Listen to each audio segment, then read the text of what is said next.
following county, San Diego, California. The National Weather Service in San Diego has issued a flash flood warning for north central San Diego County in southwestern California until 10:45 p.m. PDT.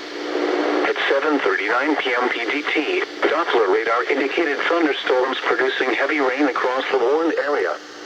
Between 0.5 and 1 inch of rain has fallen. The expected rainfall rate is 0.5 to 1 inch in 1 hour. Additional rainfall amounts of 0.5 to 1 inch are possible in the warned area. Flash flooding is ongoing or expected to begin shortly. Hazard: life-threatening flash flooding.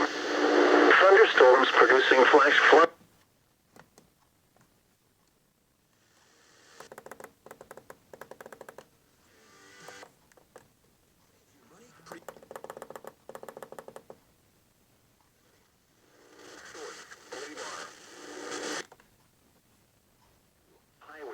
Between Highway 79 and Highway 78, Rain Kita, Highway 79 between Santa Isabel and Warner Springs, Highway 79 between Julian and Lake Cuyamaca, Highway 79 between Warner Springs and Oak Grove, Lake Cuyamaca, and Highway S1 between Lake Cuyamaca and Mount Laguna.